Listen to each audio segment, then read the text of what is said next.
Saya di pagi ini yang nemenin kita di Sepada buat teman Pro 2 yang lagi mantengin 105,4 FM. Ini lagu GAC yang judulnya Cinta nih menginspirasi kita banget ya. Bener. Karena tidak ada apapun di dunia ini yang bergerak tanpa cinta. Iya dong, harus saling cinta juga teman Pro 2. Cinta Bener. sebagai bestie gitu. Uh-uh, Gak cuma cinta sebagai pasangan aja bener. gitu.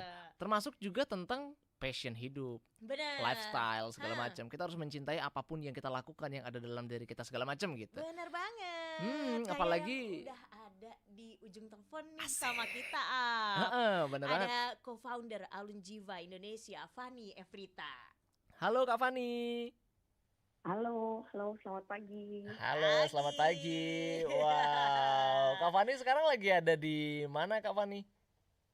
Di Jakarta, aku stay di Jakarta soalnya. Wah, jauh banget ya. Kita Bener. nelponnya ke Jakarta. Aduh, sekeren itu ya kita langsung ke Jakarta low up. Bener banget. Ini thank you banget loh ya buat Kak Fani udah mau terhubung sama kita di on air hari ini. Sama-sama. Dan ini aku baca dikit-dikit nih ya profil dari kakak, dan di sini itu kakak jadi salah satu istilahnya itu jadi founder dari Alun Jiva. Ya. Bisa dikasih tahu Kak kira-kira apa sih Alun Jiva ini gitu? Ya, jadi Alun Jiva Indonesia ini adalah salah satu platform untuk pemberdayaan teman-teman disabilitas.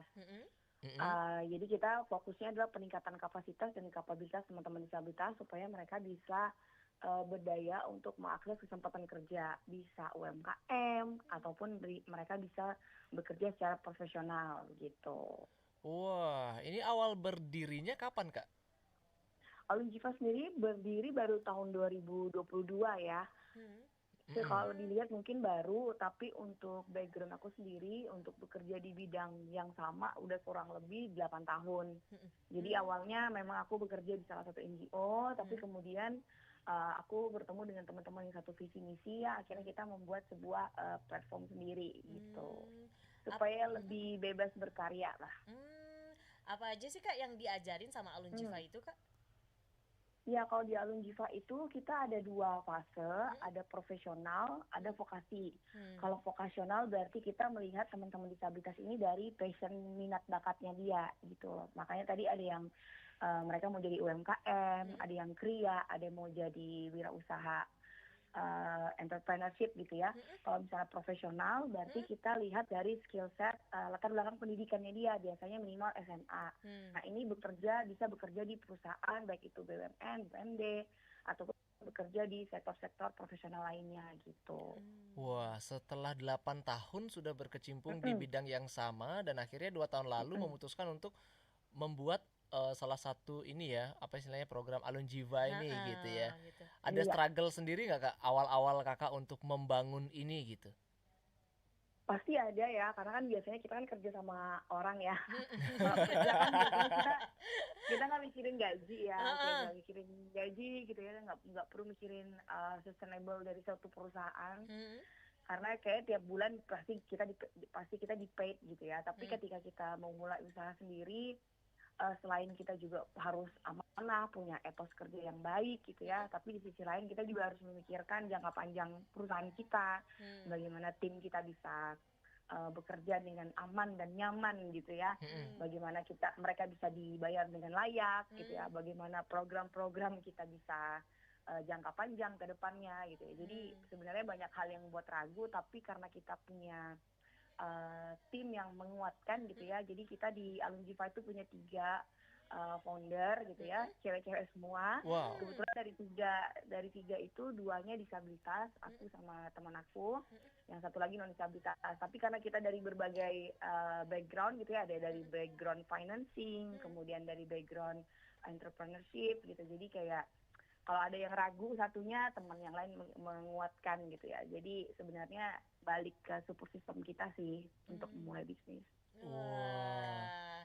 Kenapa sih Kak kayak tertariknya bikin Alun Jiva gitu?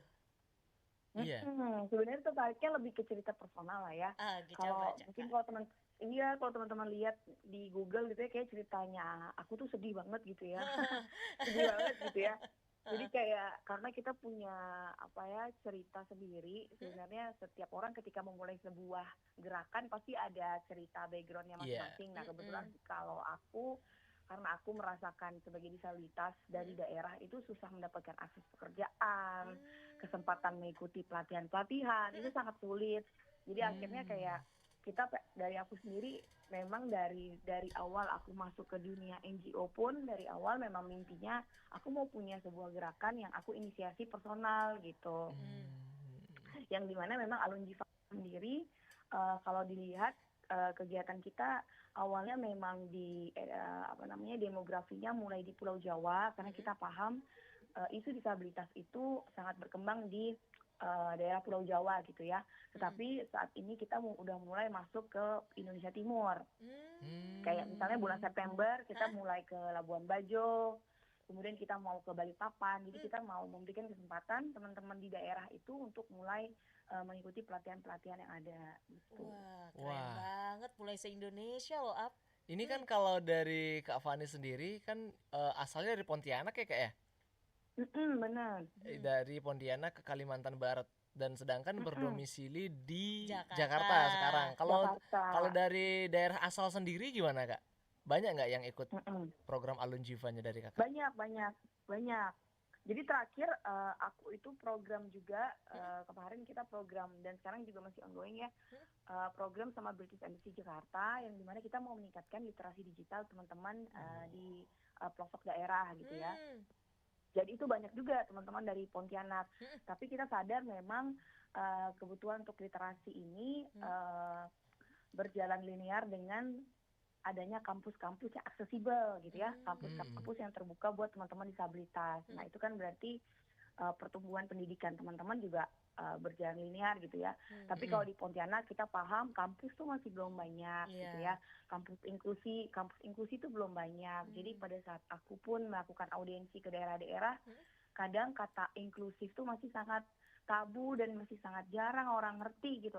Inklusi itu apa sih Mbak gitu ya. Karena mereka taunya kan disabilitas tuh cacat gitu ya. Oh iya kita ada nih Mbak anak cacat di kampus kita. Padahal kalau kita di bagian Indonesia bagian barat kita udah sangat anti nih ngomong cacat gitu ya. Kita lebih nomenklaturnya udah kita ubah. Maksudnya yang lebih asik, yang lebih bisa diterima oleh teman-teman disabilitas itu adalah disabilitas bukan kata cacat. Jadi memang pendekatannya setiap daerah beda-beda, programnya pun berbeda gitu ya. Kalau misalnya di Indonesia bagian barat kita udah masuk ke misalnya UMKM udah scale up, misalnya usahanya udah berjalan 2 tahun. Tapi kalau teman-teman di daerah kita nggak bisa memulai dengan persyaratan tersebut. Jadi kita bisa mulai teman-teman yang mau memulai usaha atau baru mulai usaha misalnya 5 bulan, 6 bulan itu udah boleh masuk ikut sebuah program gitu. Karena kita ya itu tadi tantangan setiap daerah kan beda-beda ya Mbak Hana ya. Dan jadi kita nggak bisa menyamain ini syaratnya gitu. Jadi kita lihat case-case lokal lah gitu. Tapi dari Pontianak nih Kak, memutuskan untuk ke Jakarta. Kakak kan bangunnya komunitasnya, organisasinya ini di Jakarta. Kenapa sih Kak mutusin gitu, kan butuh effort lebih banget tuh justru tuh Kak. Lintas daerah ya. Bener. Kenapa tuh Kak? Iya, jadi sebenarnya tuh aku tuh di Jakarta, jadi ketahuan nih angkatan tua nih. Jadi kalau aku tuh dulu lulus kuliah tuh kan tahun 2012 ya, 2012 akhir gitu ya. Nah itu belum ada undang-undang tentang disabilitas. Nah sedangkan undang-undang itu baru keluar tahun 2016 ya, Undang-Undang nomor 8 tahun 2016 kalau teman-teman bisa cek. Jadi pada saat aku lulus kuliah, kesempatan kerja tuh sangat dikit, sangat lack of opportunity banget, sangat ya. Jadi stigma disabilitas itu adalah seorang yang tidak sehat jasmani, gitu ya. Baik kalau teman disabilitas mental berarti tidak sehat secara rohani, gitu ya. Karena kan kita kalau dulu sering dengar kayak oh lo kena mental ya, makanya lo sering belajar agama dong gitu. Padahal tidak sesimpel itu gitu kan. Nah jadi pada saat aku lulus kuliah, cari kerja susah banget ya. Padahal kita tes tuh udah ngikutin tes, lulus semua, tapi tes kesehatan pasti nggak lolos nih gitu. Nah dari situ aku memikirkan bahwa kalau mau merubah nasib ya konsep anak perantauan lah ya. Kalau mau merubah nasib lo harus keluar dari kampung dulu nih gitu ya. Ketika kita sukses di luar, baru kita bisa membawa impact yang bagus balik ke daerah kita gitu. Jadi ngerasa anak-anak Pontianak ini aja Kak Fani sukses nih di Jakarta. Bener. Aku sih nggak takut gitu. Jadi inisiator juga ya. Padahal kenapa Kak Fani? Padahal sebenarnya pas awal ngerantau takut juga sih. Oh, gitu takut ya. juga. Tapi sok-sok dikuatin aja. Takutnya gimana aja tuh, Kak? Takutnya kayak gimana, Kak? Takutnya kelebih kan kalau kita di perantauan kan kita teman baru ya. Terus kita tuh kalau di Jakarta ya, kalau di seluruh kota besar kayak kalau kita ngerantau, kita kan harus memulai koneksi itu dari nol. Iya. Jadi kita harus di awal-awal harus aktif ikut kegiatan koneksi dan membangun jaringan gitu ya. Kegiatan apapun tuh kalau diundang kita hadir gitu ya, buat kenalan. Pokoknya kartu nama tuh laris manis dulu ya. Iya, benar. Halo, Nangkat saya ya. Fani gitu kan. Capek banget gitu ya, tapi memang nggak ada perjuangan yang sia-sia ya, tapi memang untuk membangun koneksi ya memang harus datang di acara-acara yang berkaitan dengan isu yang kita suka gitu loh. Supaya kita nemuin circle yang sama gitu. Jadi kalau ngomong tuh jadi kita kalau ngomong tuh nggak roaming gitu kan. Nyambung. Jadi mereka ngerti. Tapi mohon maaf Kak, itu kan pada saat Kakak pertama kali merantau terus ikut seminar-seminar kayak gitu langsung diterima Kak? Atau gimana? Ya, jadi sebelum aku ke Jakarta itu memang aku udah mulai apply pekerjaan di Jakarta. Jadi awalnya itu aku kerja di salah satu yayasan Inggris di daerah Jakarta Selatan. Tapi memang kalau dilihat di compare memang kita lihat pendapatan mungkin tidak sebesar pendapatan pada umumnya. Tapi menurut aku titik mulai orang-orang itu kan beda-beda ya. Tapi menurut aku nggak apa-apa deh untuk di awal. Yang penting kita di Jakarta itu punya satu rumah untuk kita memulai koneksi baru gitu ya. Jadi pada saat itu aku kerja di salah satu yayasan Inggris di daerah Jakarta Selatan. Nah dari situ aku memulai jejaring pertemanan yang memiliki basis disabilitas, kemudian dunia NGO, bagaimana membangun komunitas gitu ya. Dari situ aku belajar banyak bagaimana kita membuat sebuah event fundraising, kemudian bagaimana kita membuat event silent auction, lelang dan sebagainya dengan konsep-konsep charity. Jadi dari situ kita belajar banyak lah. Akhirnya koneksi kita lama-kelamaan kan semakin banyak kegiatan, semakin terbangun kan. Dan kita juga sebagai orang di dunia profesional akhirnya memantapkan diri. Kayaknya dunia yang mau aku bangun secara karir adalah di dunia NGO gitu. Wih, keren banget ya. Ini real dari obrolan kita dari beberapa menit awal tuh teman Pro 2 ya berbobot banget nih beneran. Kelihatan banget udah dagingnya. Buat teman Pro 2 yang pengen ikutan tanya-tanya langsung gaskan di 0811 399 1054 atau juga bisa di Facebook di RRI Singaraja, Instagram dan TikTok @RRI_Singaraja. Oke, nah kita bakal balik lagi buat teman Pro 2 yang udah mantengin di streaming juga, teman Pro 2 yang udah dengerin siaran kita akan balik lagi ngobrol sama Kak Fani setelah satu lagu dari Salma Salsabil. Hoax tuh. Widih. Ini juga keren nih. Ada sumber energi baru PLTH, pembangkit listrik tenaga hampa. Itu juga hoax kali. Lu bacanya apaan sih? Aduh, pantesan portal abal-abal lu baca. Kalau mau baca berita yang lengkap tapi udah verified, mulai dari berita nasional, internasional, olahraga, gaya hidup sampai hiburan, lu cukup klik rri.co.id. Di situ lu juga bisa streaming RRI digital. Makanya cek dulu biar gak kegocek di rri.co.id. Kembali lagi bersama Spada. Selamat pagi teman Pro 2. Jangan lupa untuk follow Facebook, Instagram, dan YouTube channel di RRI Pro 2 Singaraja.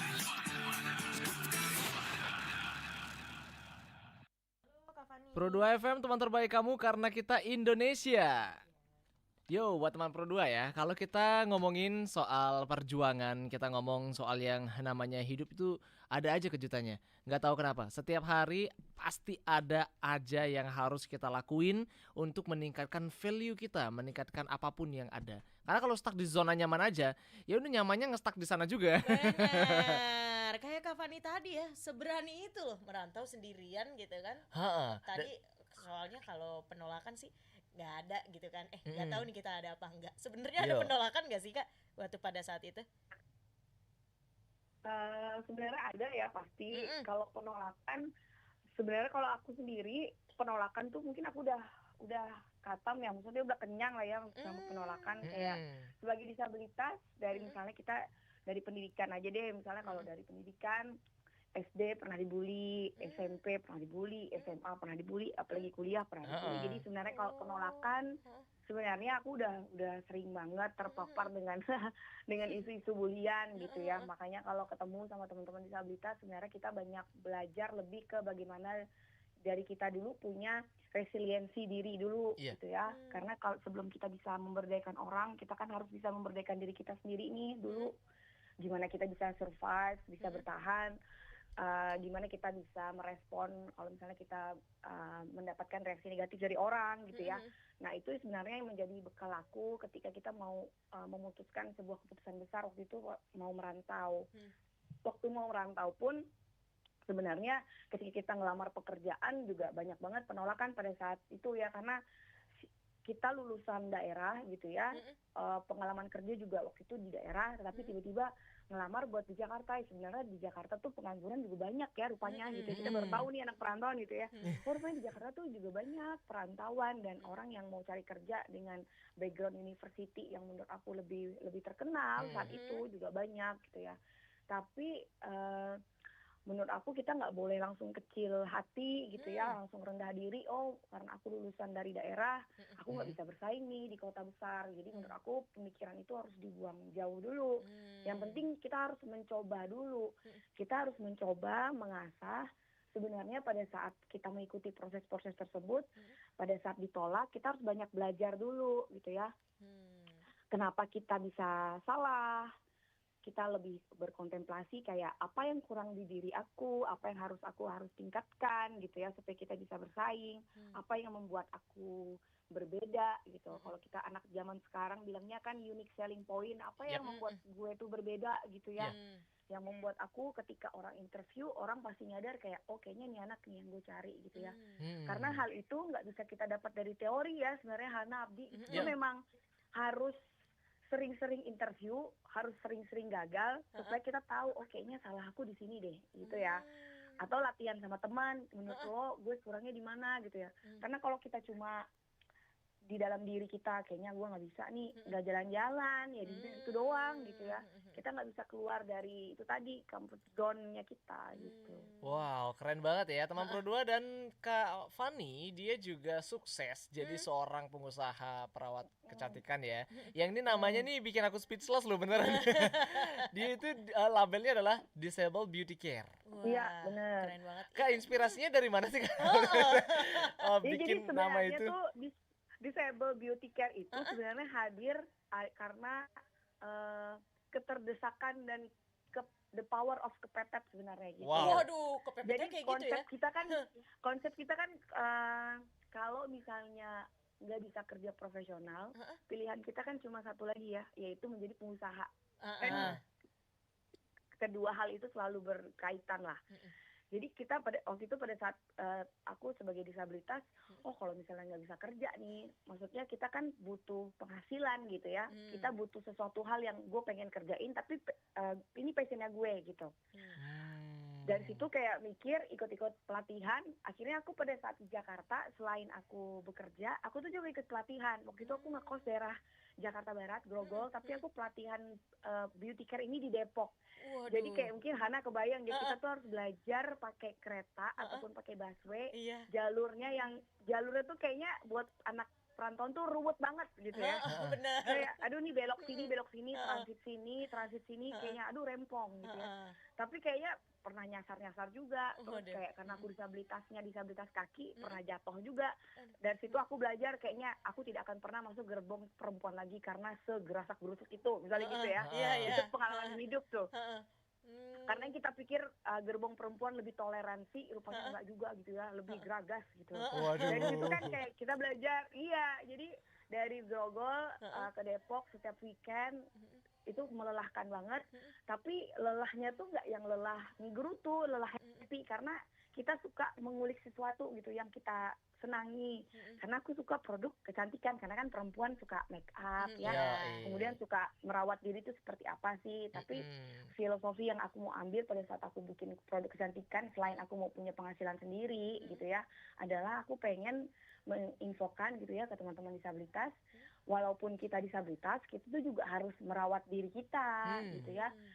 Jadi bukan berarti cantik itu harus kulitnya putih, cantik itu yang kulitnya terawat. Terawat itu kan konsepnya banyak ya, nggak harus putih, sehat gitu ya, Bahkan bersih gitu. Apalagi karena aku sendiri punya pengalaman, kadang waktu kayak aku pernah kenal sama satu orang, kayak dia pernah nanya, emang disabilitas ke salon, Van? Menurut gue ya pertanyaan lo basic, tapi ini yang memang dihadapi oleh teman-teman gitu ya. Se-shallow itu, se-basic itu kayak ya iyalah disabilitas kan ke salon, Bo. Tetap juga kita tuh pergi ke salon merawat diri gitu ya. Karena salah satu bentuk kita mensyukuri pemberian Tuhan kan dengan kita merawat diri kan gitu loh. Jadi dari situlah aku merasa kayak oh ya udah deh, kayak gue suka nih bikin ngulik-ngulik perawatan kecantikan diri. Jadi kayak lulurnya juga ada yang lulur tradisional kayak gitu aku bikin. Wah, ini gini ya, kadang-kadang yang mereka tuh asal bunyi ya. Asbun-asbun ini nih yang bilang emang kalau sorry itu sih ya, emang kalau difabel tuh nggak boleh self love gitu, nggak boleh nyalon gitu, nggak boleh rawat diri gitu. Ya ampun, kadang-kadang yang normal aja males ya kan. Bener. Kalau kita ke mall misalnya, terus ada yang nanya, emang disabilitas bisa ke mall ya, Van? Waduh. Gitu ya. Buat Kak Tapi itu Fani. wajar ya, menurut aku karena kalau kita paling dekat negara tetangga ya, paling dekat negara tetangga mungkin mereka kayak Singapura, disabilitas tuh mereka sangat sering temui di area-area publik. Kalau di kita kan sangat sulit ya ketemu ya. Kalau kita ke mall aja paling 1-2 itu pun kadang lansia ya. Kalau misalnya di luar negeri tuh kita sering. Kalau sekarang kan kalau di Jakarta, kalau menurut aku karena public transportasinya agak akses, jadi mungkin aku lebih sering ketemu nih. Tapi kalau aku udah mulai ke kampung aku nih, asal aku kayak Pontianak, itu memang jarang banget sih. Memang sangat-sangat jarang gitu ya. Bahkan di kampus aku aja, kemarin aku ngobrol sama teman-teman rekan-rekan dosen, ada tuh yang kayak Fani paling 1 atau 2, itu pun dia selalu menutupi diri, nggak pernah ikut kegiatan kampus, minder dan sebagainya gitu. Wow, ini sebenarnya padahal banyak ya teman-teman kita ya, karena kita di Bali juga Kak Fani lumayan istilahnya lumayan banyak gitu. Kayak sekarang ada event 17-an dan juga ada lomba-lomba gerak jalan segala macem gitu kan. Ada juga beberapa teman-teman kita yang difabel itu justru malu untuk menonjolkan dirinya.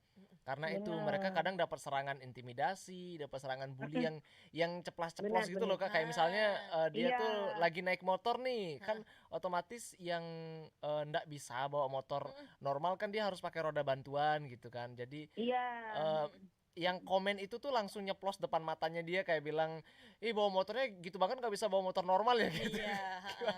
Itu tipsnya gimana tuh Kak? Kalau ada difabel juga yang tiba-tiba diceplosin kayak gitu.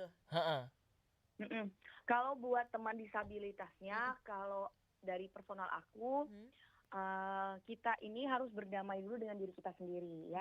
Kalau misalnya kita belum berdamai dengan diri kita sendiri, kita akan gampang kompor meleduk bahasa aku.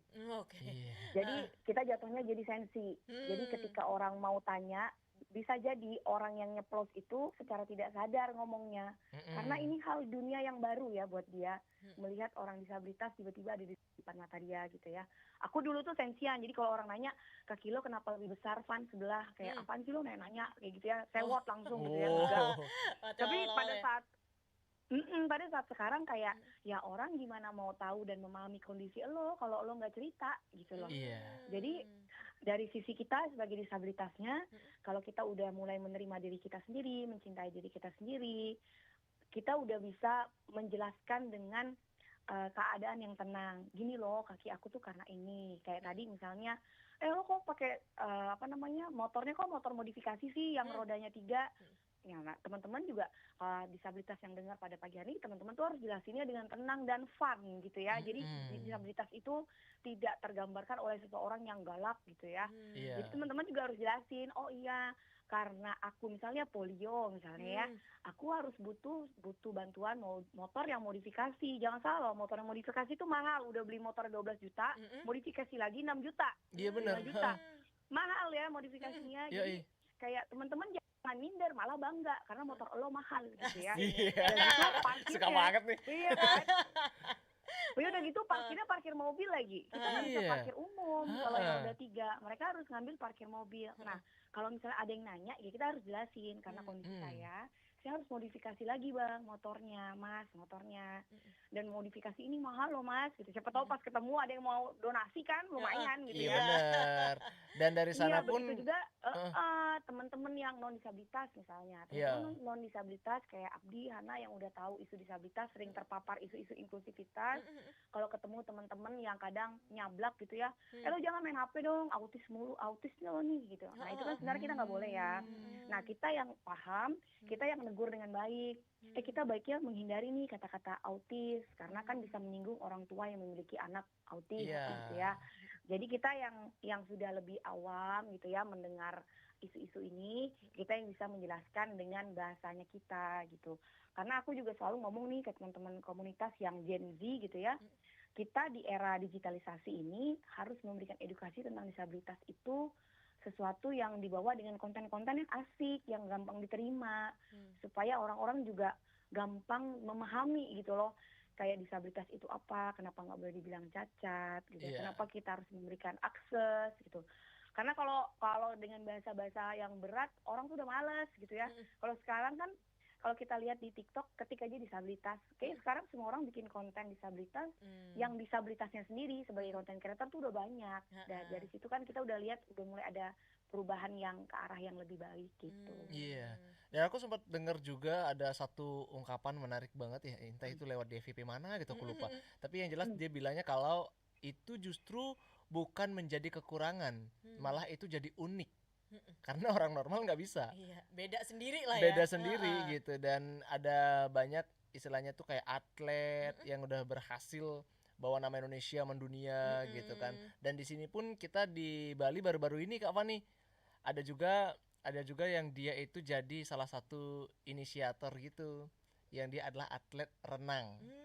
Walaupun tangan kirinya yaitu dia punya keunikan tersendiri lah gitu. Jadi dia tetap menginspirasi, dan ketika ada yang dia diejek segala macam gitu, kenapa tangan kamu kayak gini gitu kan, dia langsung jawabnya, ya karena tangan ini saya bisa go nasional lombanya gitu. Jadi inspiratif banget ini Kak Fani soal difabel sekarang yang makin kesini udah makin dapat wadah gitu. Betul, salah satunya juga bahkan bisa sekarang tuh disabilitas tuh lebih enak ya kalau menurut aku dengan adanya Undang-Undang Nomor 8 tahun 2016. Mereka tuh bahkan udah ada kuota afirmasi loh, jadi kalau mau masuk BUMN mereka udah ada kuotanya sendiri. Jadi nggak harus bersaing dengan teman-teman yang non disabilitas gitu ya. Mereka bersaing sesama teman disabilitas saja, dan menurut aku itu sebuah satu privilege yang bagus ya untuk saat ini. Nah, PR-nya sebagai disabilitas ketika sudah terbuka kuota pekerjaan, teman-teman harus meningkatkan skill set-nya supaya bisa bersaing sesama disabilitas agar bisa kerja gitu. Iya, balik lagi ya, nggak ada yang nggak mungkin gitu. Iya, benar. Ketidakmungkinan udah ditutup soalnya ya. Kalau nggak percaya lihat aja Kak Fani sekarang gitu. Keren banget ya. Aduh, dibully mah udah kenyang banget gitu. Iya, udah biasa. Sekarang mah. Iya, udah biasa. Jadi itu udah bukan jadi serangan lagi, tapi jadi serangan balik dari kita juga. Iya. Buat Kak Fani nih, ini pertanyaan aku pribadi sih Kak. Kalau selama Kakak ada sebagai founder di Alun Jiwa ini, dan juga selama 8 tahun Kakak bercimpung di sini tuh, ada nggak sih Kak yang secara tidak langsung, atau dia tuh bukan anggota dari Alun Jiwa, tapi dia adalah seorang difabel yang sempat Kakak temuin gitu? Apakah ketika Kakak melihat dia mendapat perlakuan tidak baik dari seseorang, Kakak tuh ngajak, atau justru istilahnya menunggu supaya dia sendiri yang inisiatif untuk aku mau join di Alun Jiwa gitu, gimana Kak? Banyak sih, banyak banget ya. Jadi biasanya ada itu yang reach out aku di Messenger Facebook, kemudian DM di Instagram. Kemudian pada saat aku mengikuti sebuah kegiatan-kegiatan sosial, ada yang nyamperin aku. Jadi dia biasanya disabilitasnya tertutup, tapi pada saat itu, Kak aku boleh ngobrol nggak? Aku tuh punya disabilitas. Akhirnya dia membuka diri ke aku gitu ya. Dari situ biasanya dia nanya kayak, Kak aku bisa nggak ikut program-program dan sebagainya. Karena biasanya teman-teman disabilitas yang tidak lahir dan besar di dunia komunitas biasanya lebih tertutup ya. Jadi biasanya dia akan cari satu support system yang menurut dia terpercaya untuk dia cerita, untuk bisa membukakan akses dia ke dunia pekerjaan ataupun kesempatan-kesempatan buat dia ikut pelatihan. Banyak sih, bahkan ada orang tua juga yang suka DM aku. Kemudian kalau teman-teman disabilitas di daerah biasanya ada yang suka reach out aku secara personal. Biasanya kayak ada info-info tempat pembuatan sepatu ortopedik nggak, karena kebetulan mereka tahu aku bikin sepatu ortopedik gitu ya, sepatu khusus. Ada nggak tempat pembuatan kaki palsu yang harganya terjangkau, Kak Fani, misalnya gitu. Dan jadi dari situ biasanya aku menghubungkan kebutuhan mereka dengan kemampuan yang aku miliki, kapasitas yang aku miliki, resources lah ya. Bisa jadi kalau dia butuh pelatihan, aku masukkan dia di pelatihan. Kalau dia butuh beasiswa pendidikan, biasanya aku konekkan dengan program yang lagi buka beasiswa pendidikan. Atau lagi ada program bantuan alat assistive device, alat bantu disabilitas gratis, biasanya aku masukin nama dia gitu. Jadi ya itu, misalnya aku ngomong ke teman-teman disabilitas, ya kalau kalian nggak cerita atau mulai mendekatkan diri ke komunitas-komunitas yang kalian terkait dengan teman-teman disabilitas, ya orang nggak tahu nih kalian punya masalah apa gitu. Jadi ada baiknya teman-teman mulai masuk ke komunitas supaya tahu informasi terbaru, karena sebenarnya program-program itu banyak banget, bahkan yang program exchange ke luar negeri khusus disabilitas juga banyak gitu ya. Jadi sebenarnya teman-teman harus lebih membuka diri, karena sekarang udah era digitalisasi, follow Instagram yang berkaitan dengan isu-isu yang kalian senangi, supaya terasah nih skillnya gitu. Terus kayak pelatihan-pelatihan yang kayak aku kemarin, kayak awalnya ikut pelatihan produk kecantikan, awalnya akhirnya bisa jadi usaha. Nah sekarang kan banyak tuh pelatihan-pelatihan gratis, nah ikutin aja, nanti kalian akan tahu sebenarnya minat kalian tuh di mana sih gitu. Tapi nih Kak, kalau suatu daerah itu misalkan ada seorang disabilitas terus ngechat kakak, itu daerahnya nggak kejangkau Kak, cara Kak Fani itu gimana ya Kak buat ngejangkau itu? Ya biasanya kalau kita itu aku konekkan dengan teman-teman community base terdekat sih. Jadi kalau teman-teman disabilitas itu mereka gini, kaum marginal itu kan dekat dengan komunitas ya biasanya, sangat solidaritasnya sangat tinggi. Jadi biasanya kayak ada yang kontak aku, dia orang Kalimantan Barat, tapi bukan di kota, tapi dia di kabupaten bahkan kecamatan. Itu kan nggak bisa Alunjiva akses langsung ya, karena keterbatasan lokasi. Nah biasanya aku akan hubungkan dia ke komunitas lokal yang ada di kota Pontianak dulu. Nanti dari kota Pontianak ini akan langsung reach out ke daerah tersebut, karena mereka yang tahu lokasi demografinya lebih tepatnya gitu kan. Kayak misalnya di kecamatan mana atau di kabupaten mana, itu biasanya teman-teman organisasi lokal tuh udah punya jaringannya. Oh nanti kita hubungin deh Kak, oh nanti kita samperin deh Kak gitu. Jadi biasanya kita kekuatan jaringan komunitasnya yang biasanya kita kuatkan gitu. Oh, berarti kalau mungkin ada yang pengen ikutan gabung ke komunitasnya atau pengen ikutan join juga dari teman-teman kita yang difabel tuh Kak, ada syarat tertentu gitu nggak sih? Secara administrasi Nggak atau ada mungkin sih. atau apa, atau tinggal join aja? Nggak ada, harus tinggal join aja. Dan pastikan gini, kalau misalnya di komunitas, kalau misalnya kamu nggak disabilitas tapi mau bergabung di organisasi disabilitas juga bisa kan. Sekarang udah banyak volunteering kan, bisa ikut. Volunteering kan juga banyak kegiatannya, ada yang berbasis kesehatan, masyarakat, lingkungan masyarakat, pemberdayaan masyarakat dan sebagainya. Jadi disesuaikan dengan minatnya teman-teman aja gitu.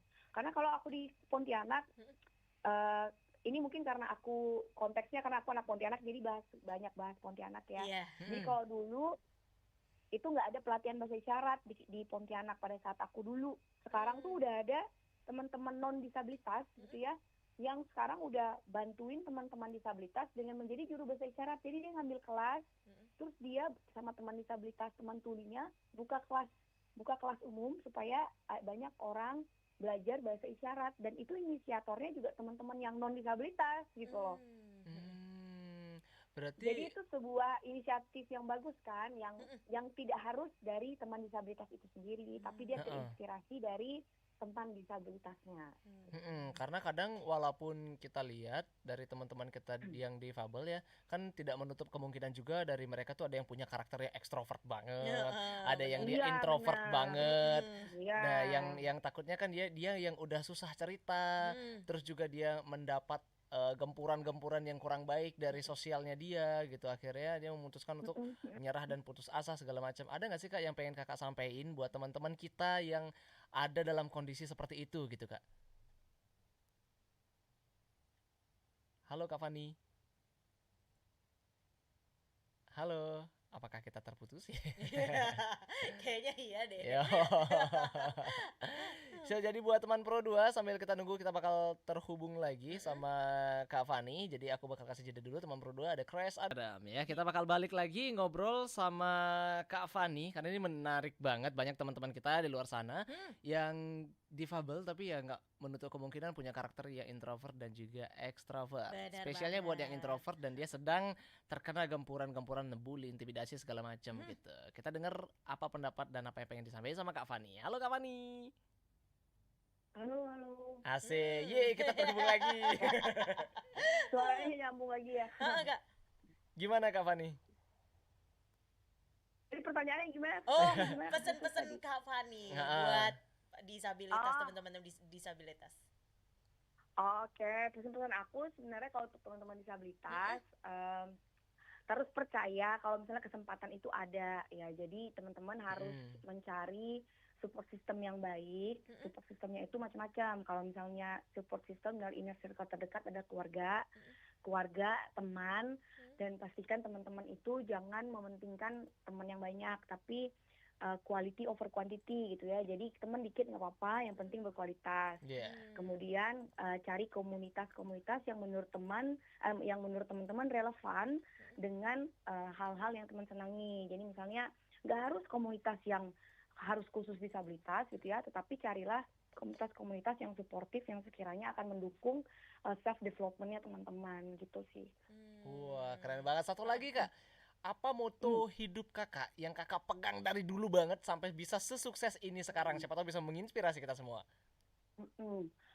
Kalau yang aku pegang sih sebenarnya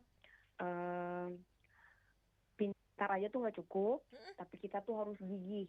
Kalau aku ya, jadi menurut aku kalau kita mau sukses gitu ya, kita mau berhasil dalam apapun yang kita pengen lakukan, kita harus gigih. Karena itu tadi, pintar tuh nggak cukup. Pintar harus ada plusnya lagi. Plusnya adalah gigih. Plusnya apa lagi? Opportunity gitu ya. Opportunity plusnya apa lagi? Teman-teman harus keep trying, harus coba terus. Apa yang salah, apa yang gagal, kenapa saya gagal gitu ya. Karena kalau nggak dicoba kan kita nggak tahu ya mana yang salah dan apa yang kurang di hidup kita gitu. Wah. Gigih, opportunity, keep trying. Wah. Bener. Jadi thank you banget loh ya buat Kak Fani udah mau sharing sama kita yang ada di Bali, spesialnya di Singaraja. Iya. Iya, Jadi sama-sama. emang ya, disabilitas jadi Aku udah lama entrepreneur. loh nggak ketemu Hana. Nggak tahu Aduh. terakhir tahun kapan. Iya. Boleh Kak langsung kita Dia udah melalang buana kemana-mana. Iya tapi bener sih Kak, di sini juga dia nggak diem-diem kok. Iya kan? Kak, thank you loh Kak loh. Jadi emang bener ya teman Pro 2, disabilitas jadi entrepreneur. Iya jelas bisa lah. Bener banget. Itu dia tadi teman Pro 2, perbincangan dengan co-founder Alun Jiva Indonesia, Fani Efrita.